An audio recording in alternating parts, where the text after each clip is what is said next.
Unlock the power of your mind. This is Provocative Enlightenment with Eldon Taylor. And thank you for joining us today, and welcome. This is an hour dedicated to understanding a little more about ourselves, our beliefs, and how we approach enlightenment. Indeed, an hour devoted to learning something more, not just about the world we live in, but about how, what, and why we think as we do. An hour for the open-minded, willing to challenge some of those old ideas behind who we are and who we might become. I'm Eldon Taylor, and this is Provocative Enlightenment. All right, now every week I read some of your letters as our way of paying respect to the very important role you play in making this show successful. Ronald wrote, I just tried the free hypnosis session on your website. I haven't been this relaxed in years. Glad you enjoyed it, Ronald. Mary Ann wrote, loved your book, I believe. Thank you for sharing, contributing, and loving the world. Leah wrote, your mind programming book is a real eye-opener. It took me 8 months to have a break from this book before I could finish the end of part 1. All the stuff about the uses of subliminals was very confronting and took me a while to allow the knowledge to integrate. We didn't learn that in mainstream psychology, and it shattered some of my programming right there, which is what I wanted. Great work, Eldon. Thank you. It shatters a lot of people's perspective about what's going on, the book Mind Programming, doesn't it? It does. Yeah. That first half can be really dark. To any of you that have not read the book, be prepared. The first half tells it as it is. It's documented. It's factual. Here it is, the smoking gun, etc. It doesn't pull any punches, so it's not inspirational in the least. The second half is what you can do about that once you understand the extent of the programming available. My thoughts anyway. But you have to understand the extent. It is really important. It's so easy for us to say, well, I don't participate in that, or I'm already aware of that, but you have no idea the extent. I mean, how much it infiltrates every aspect of your life. So you do have to read it. You do have to become educated. And, the fact is there's going to be more and more of that stuff. There is no way to enlightenment without being aware of that stuff and protecting for it. Yeah, you can't run around in the dark thinking you know where. You're right. John wrote, let me say how much I believe in the power of your materials. I give most of the credit for my life being the way it is to the Manifest Your Vision CD my now wife gave me shortly after we met. I also wish to mention how much we enjoyed your talk and book signing at the Ravinder Third Place Books a few months ago. Well, thank you, John. Kelly wrote, your InnerTalk programs that I have listened to made a remarkable difference, and I would like to say thank you. I have benefited greatly.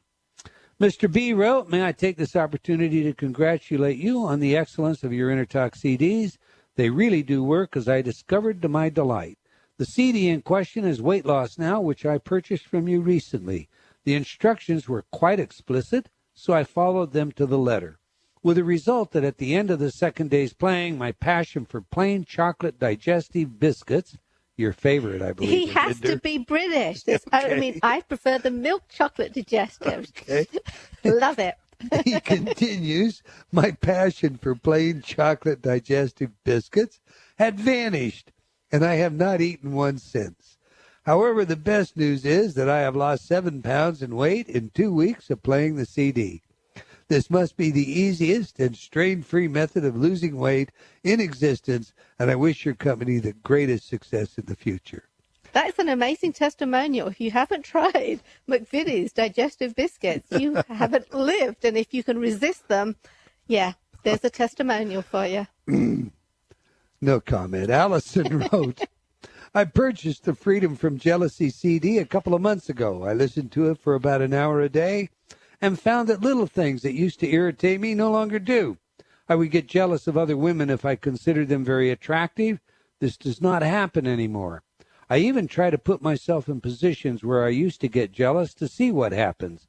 It really does work. I don't feel that sick feeling in the pit of my stomach anymore. To any ladies out there that don't really want to have negative feelings to others because they look good, but somehow cannot control themselves, this is the CD for you. It worked for me, and I am sure it would work for you. Lynette wrote, thank you for your newsletters and your radio show on Hay House. I find your knowledge and all the interviews to be very stimulating and thought-provoking. Well, thank you, Lynette.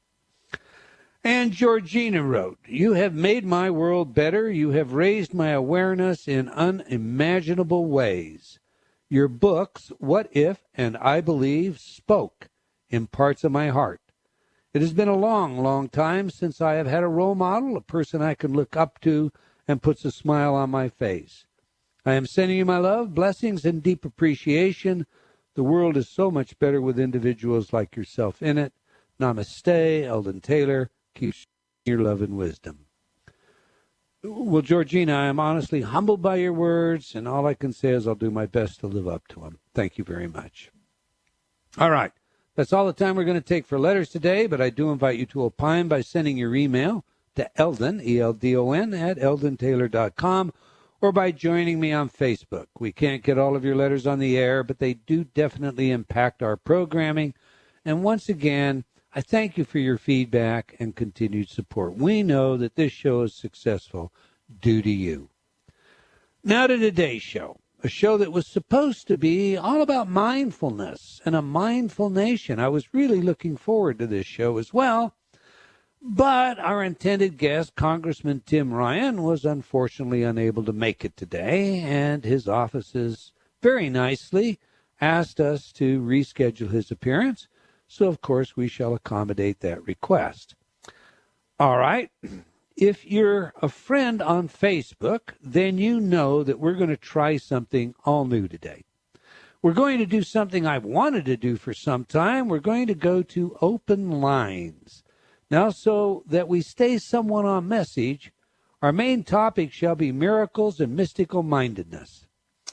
I love miracles, and I have experienced a few myself. Indeed, I share much of this in my book, What Does That Mean? It is the miracles, and I must add also, the dark nights that have instilled an inner knowing, the noetic knowing, that is the foundation I stand upon when those dark moments occur. I posted just yesterday a quote by Hermann Hesse that is amongst my favorite. Let me share that with you. Quote, "We must become so alone, so utterly alone, that we withdraw into our innermost self. It is a way of bitter suffering. But then our solitude is overcome. We are no longer alone, for we find that our innermost self is the Spirit, that is God, the indivisible. And suddenly we find ourselves in the midst of the world, yet undisturbed by its multiplicity. For in our innermost soul, we know ourselves to be one with all being." Close quote. One of the darkest nights, or out of the darkest nights, miracles are born, and we know we are not alone. Obviously, not all miracles come from the dark nights of the soul. As I said, I love miracle stories, so let me share a couple with you that have been sent to me and will be included one day in a collection of miracle stories that I'm working on. Karen wrote, "I must tell you another story like yours. In 1995, my roommate's cousins were in a car wreck. The cousin had her two small kids, aged 7 and 9, and her sister's son with her in the car when it became airborne. Mom and daughters were catapulted into a huge tree, killing them instantly. The sister's son, age 7, however, was not injured. He went to the next house to get help. When asked what happened, he said, quote, 2 big hands reached in and lifted me out and set me beside the road, close quote. The family had gone through terrible losses, and this boy was the last male in the family. Sometimes a miracle story causes goosebumps to rise all over me, like that one. How about you? Well, it is your miracle stories that we invite you to call in and share with all of us today. And you can do that by calling 866-254-1579, out-of-country callers by calling their country 1-760, country code 1-760-918-4300. All right. These stories can be the inspiration someone needs. So we do invite you to call and share yours. Just someone out there somewhere may have their life turned around as a result. So do give us a call and share your realization from either the dark night or the apparent direct interdiction, the miracle, such as the one Karen shared. Here's another miracle story, and then Ravinder and I would like to discuss this whole idea of mystical mindedness for a moment, the exploration of the unknown, what I've always thought of as the research carried out by the scientist of the invisible. First, however, the miracle story. This story is from KB. When I was a practicing Catholic, I came out of church and was walking across the street. I saw a homeless lady sitting on a bench and went over to her and gave her $20. Because the local store would not allow her to enter the store, she asked me to make a food purchase for her, which I did. I used additional money to purchase food for her and brought it back to her. She thanked me and my husband, and we went on our way. I was wearing a leather jacket that had very short, not very usable pockets. However, I put my hands inside. Inside, I found an extremely crisp, just from the bank, $20 bill. Not the same old $20 bill I had recently given to this lady. It was positioned in such a way that if it had been there for any length of time, it would have easily fallen out. I showed this to my husband, and of course, I was bewildered. I knew it wasn't there before and could never explain where it came from. Where do you think the $20 bill came from? Some would hasten to discount this story, but the same folks that would discount it would simply ignore the first story. And you want to know why? Because it's not quite so easy to discount. Enter the scientist of the invisible, the mystical inquirer. As you know, Rav, I spent many years investigating the so-called mysteries, including many of the ordinary or out of the ordinary secret orders. Indeed, at one point in my own research, I became the heiress or high priest of an ancient order of Asclepius. I had several personal experiences during my research that absolutely convinced me of the reality involved in much of the world of mysticism. Whether it was a matter of viewing auras or one of astral projection, this world came totally alive to me through experience. And I like miracles. Once experienced, they are not so easily dismissed. Indeed, I am reminded of the story that Tim Ryan tells when explaining mindfulness. It seems there were two young school children discussing evolution, when one said to the other, "How do you know there's really evolution?" The other child smiled and simply said, "Because we have the bones." Well, once you have shared the world of the mystical and the miraculous, you too have the bones. So, Ravinder, you have experienced the mystical and the miraculous in your life. Indeed, you have worked with a library I created around mystical mind. So, you know, you just should tell your own story. So where do you want to go with this conversation now before we begin taking calls? My view is always that of, being very, very practical with everything that we do. One of the questions I have, and I'm constantly asking is, we all experience miraculous events, and we'll get to sharing some of those soon. But why do we tend to forget them? And we all do that as well. It takes something. It takes, like when I read your book, what does that mean? When you share somebody else's stories or when you hear about somebody else's stories, then it starts to trigger those of your own. We were talking about, the fact that we were going to be talking about mystical mind on the air today, and you'd asked me about miracles, and my mind went blank. It did one of those, okay, well, maybe. Fortunately, though, I have started paying attention to some of this, and I've started writing some of them down. So I opened up my file so I can share some. But even then, so I've got a file that I've been putting them all in, and even so, there are some glaring omissions.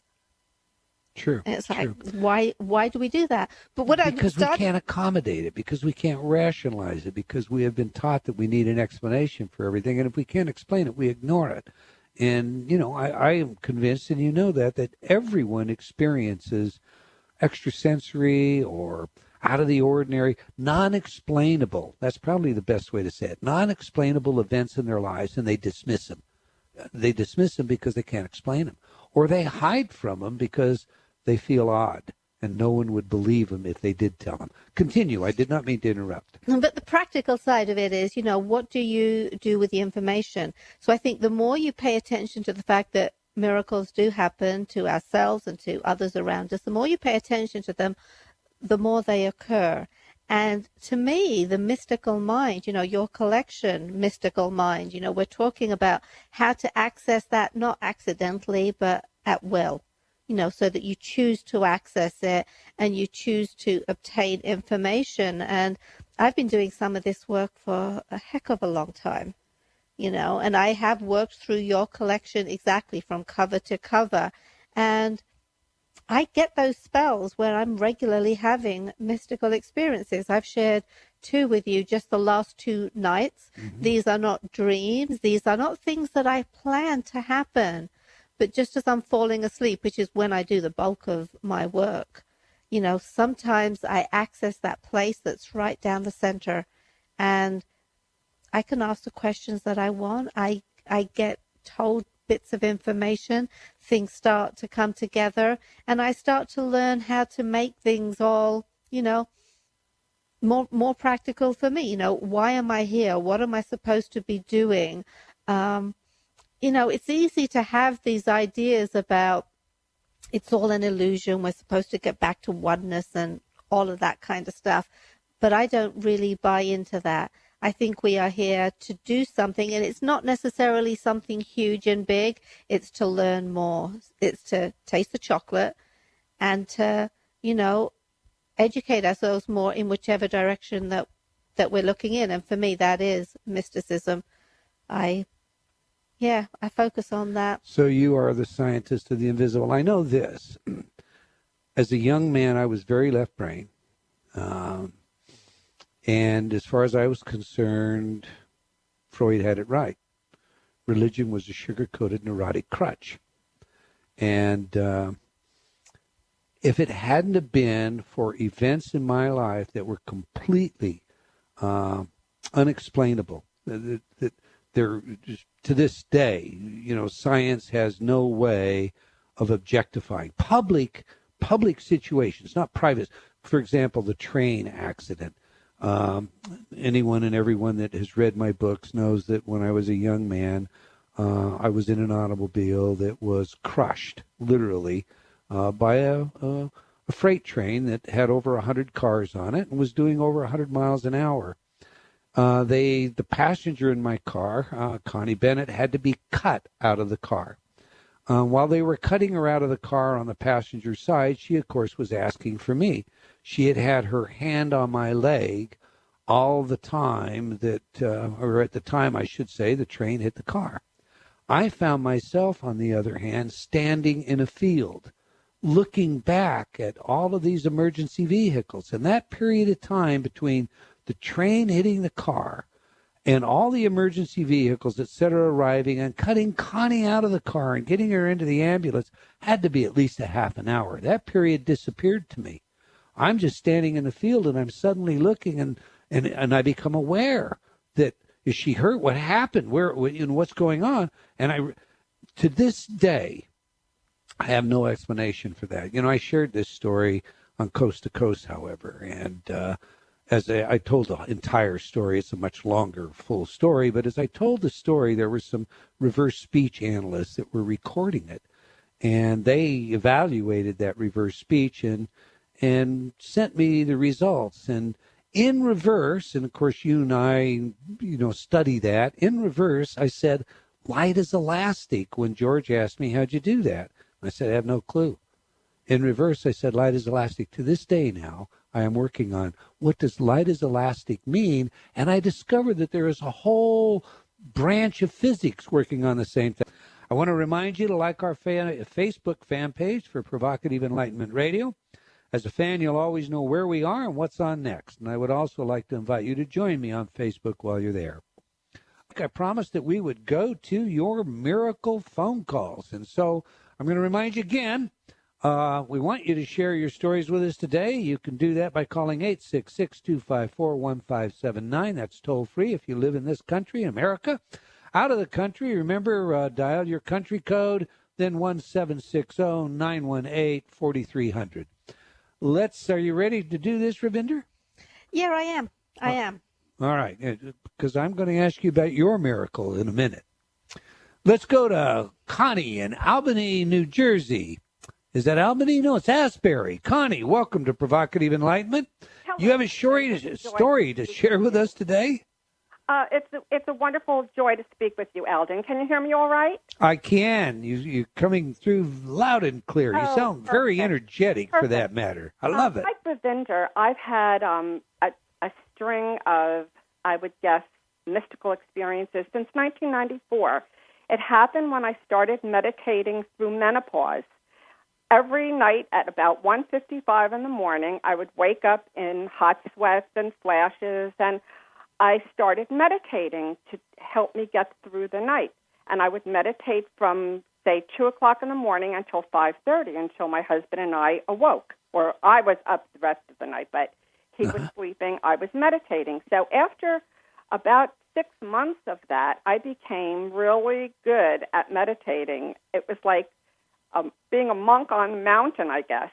So the first experience that I had was I saw my husband's dead grandmother in my third eye. And it was startling and exhilarating. She was speaking to me in Polish. I didn't understand anything she said. And with that, my father-in-law came into my vision. I was awake because I was stroking my dog, patting him, just laying beside me. My father-in-law said, she could never speak English. So he had a message for his family, which I delivered that Thanksgiving. So since 1994, I have been meditating, have had experiences along the way. It's not something that I can do on call, unfortunately. It just comes when it does. But my one mystical experience was one evening. My husband got up to go to the bathroom. I sat up in bed to look at the digital clock radio on his side of the bed, and seeing that it was about 2:30, I heard him in the bathroom. My dog was there, and I saw a big white light on the bedspread. It looked like just a big white light, and I couldn't imagine where it was coming from. I said, it's not coming from the digital clock because it doesn't throw that much illumination. I looked up, and I saw a white light coming from the ceiling, just spraying down on the bedspread. I can't say that I became enlightened, but all I felt was it was just a beautiful, wonderful feeling of safety and love. And I just put the blanket up over me and just laid there in it. It was just outstanding. That was my very favorite one. How reaffirming. I mean, how absolutely reaffirming. Now, when you have experiences like that, Connie, and then you encounter someone that wants to tell you about secular humanism and there isn't any God or any life. I mean, I hesitate on the word God because it means so many things, but you know what I mean by that. A higher reality to all of us. How much comfort do you take from the nature of your experience in face of those arguments? It is just, there is no question that there is something beyond us.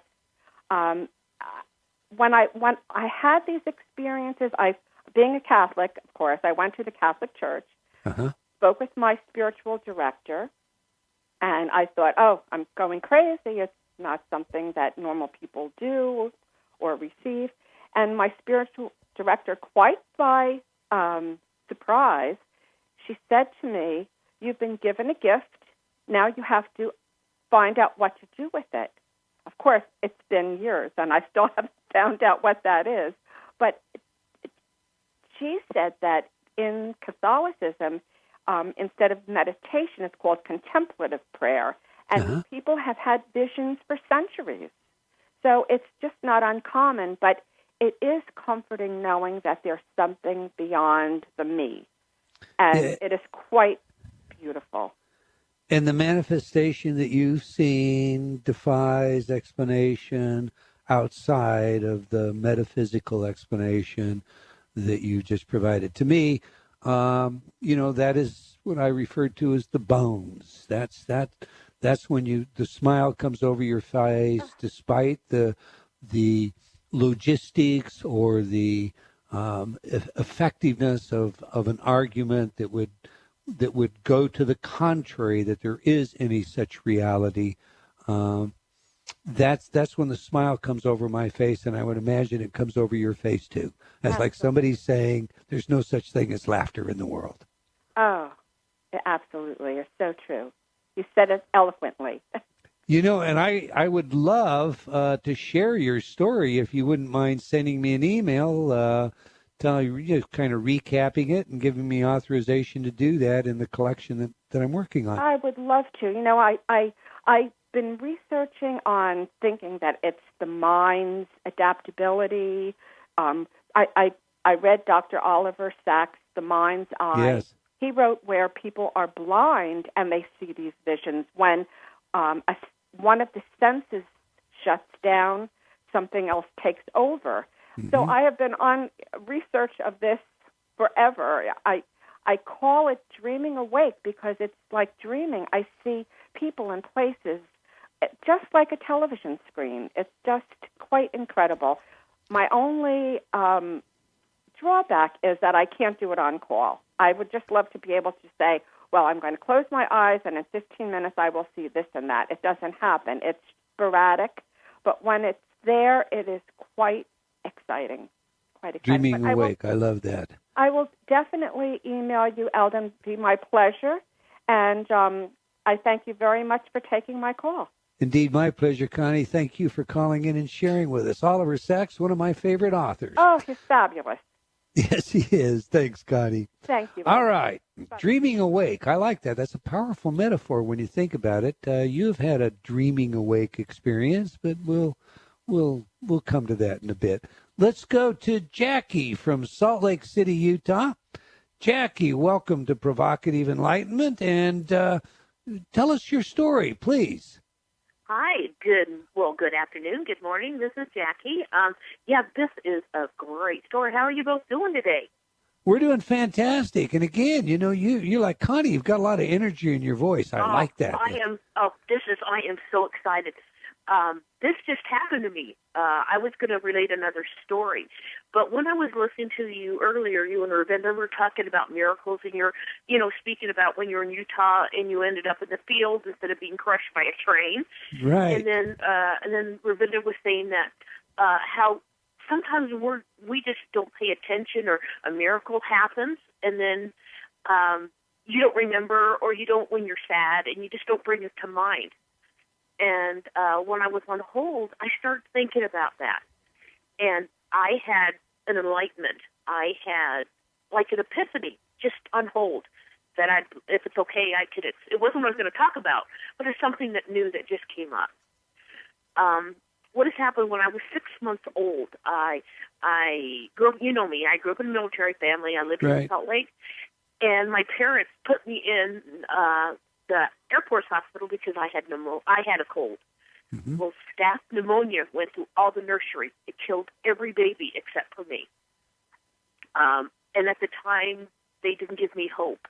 And they said once my lungs crested over, I would die, because at that time, pneumonia had Staphylococcus pneumonia had 100% death rate. Okay. And my lungs crested over. They don't know how I was breathing. They said I start almost like dying, and then I just gasped.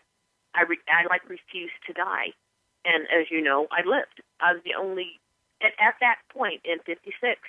I was the only human, baby or not, to live to that stage of Staphylococcus pneumonia. And then I was thinking about that, and then when Ravinder was saying, and you were talking about how do you remain mindful of your miracles. Right. And right there, I just took a breath.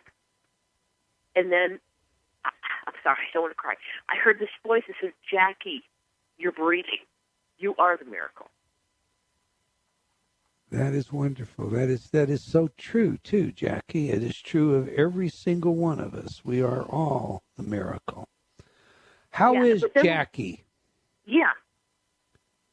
But then when I took that breath, I had this warm feeling over, and it said, every time you take a breath, So if you feel down, breathe, because I'm alive.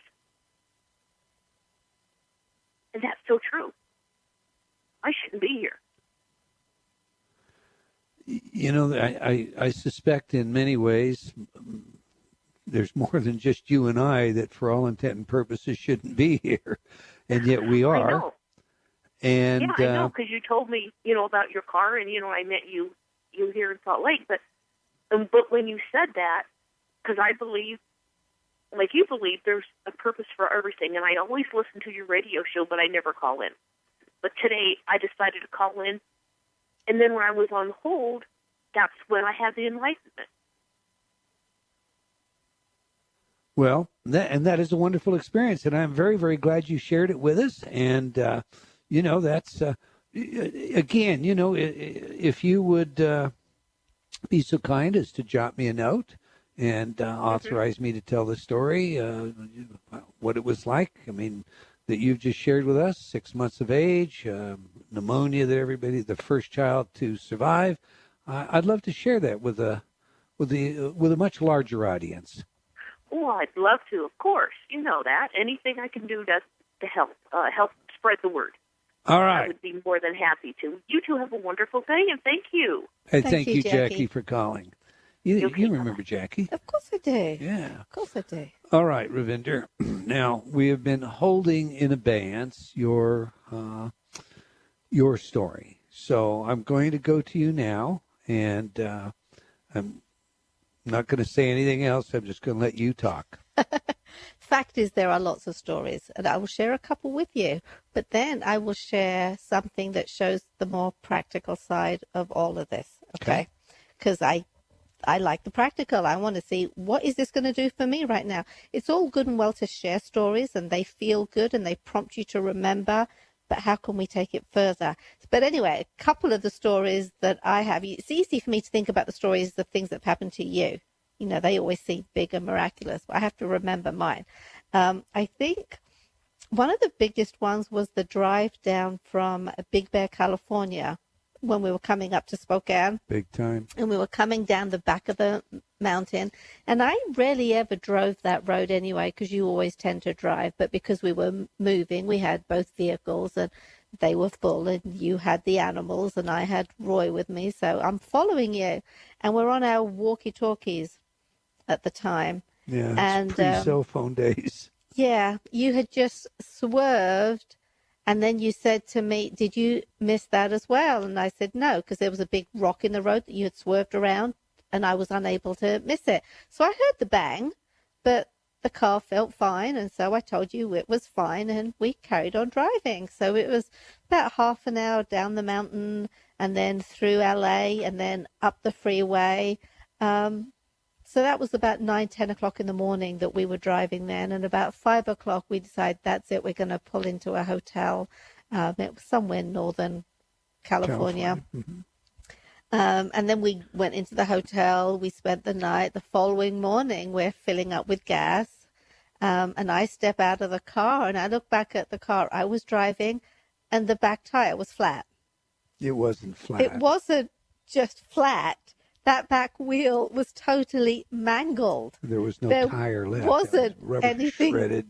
But it wasn't even round. I know. And it's like how I had been driving perfectly smoothly, perfectly fine, was totally unaware of anything. This wasn't just a flat tire that slowly flattened.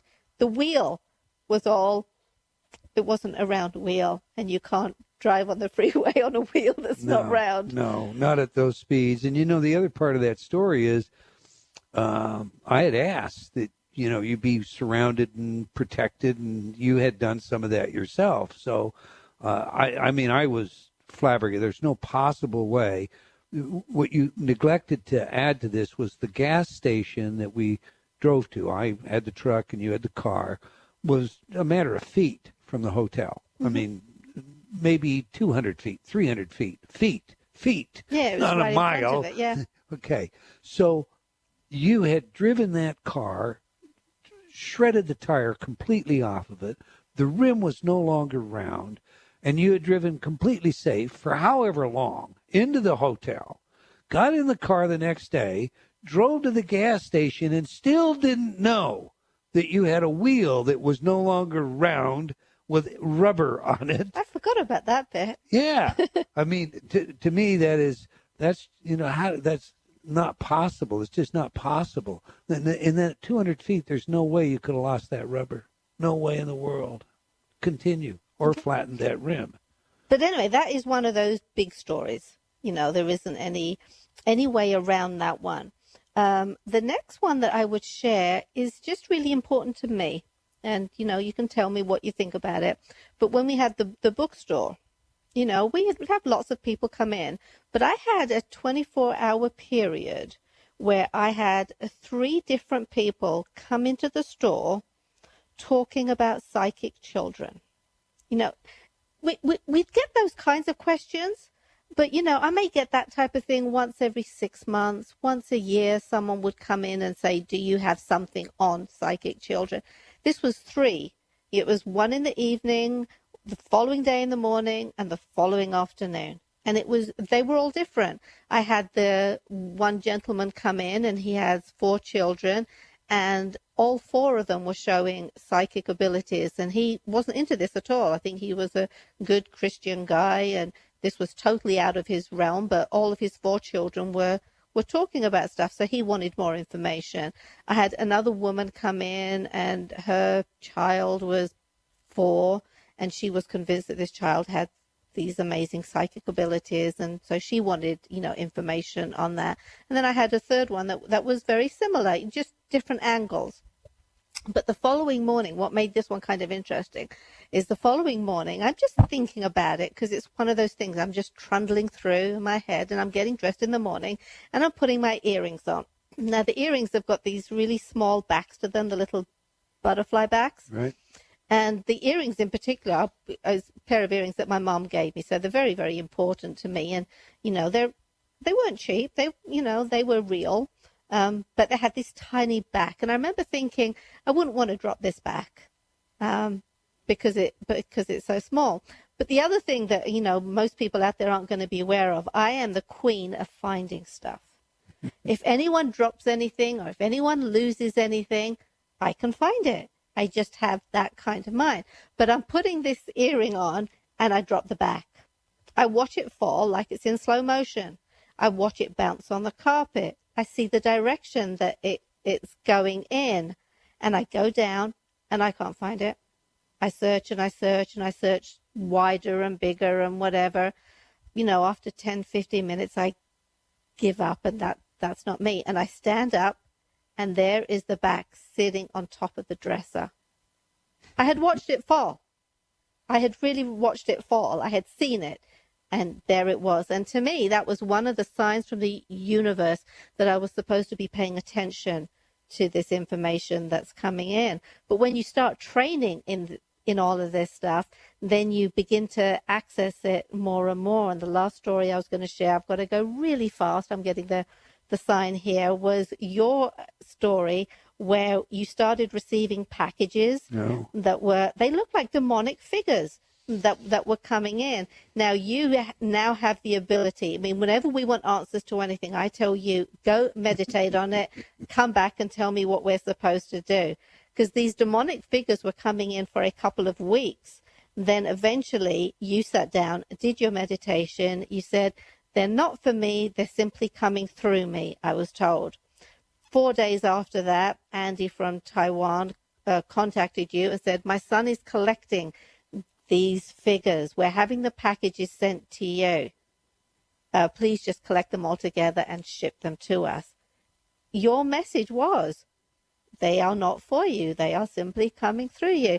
That's what mystical mind is about. It's about training yourself, not only to remember things, but how to access it at will and how to do more and more. And that is what I got out of your mystical mind collect. I still work the collection. I'm still working through that. I think it's like going to school, and I'm just working my way up. And I have more and more of these experiences, and you and I share them all the time. I can't thank you enough for it.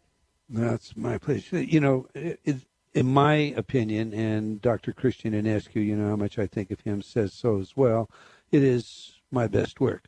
There are 21 CDs in Mystical Mind if you're interested, plus 3 books, including What Does That Mean?, a video entrainment program, and a lot more. You can check it all out by going to eldontaylor.com. We are out of time. We've come to the end of another hour of Provocative Enlightenment, and I want to thank all of you for joining us, and I hope you enjoyed our show. It was kind of impromptu today. I did enjoy Ravinder's off-the-cuff remarks and conversation, and I hope you did too. And I hope you'll join us again next week, same time and same place. And if you have comments on our show, do please let us know. Okay, until next time, wherever you are in the world, remember, believing in yourself always matters.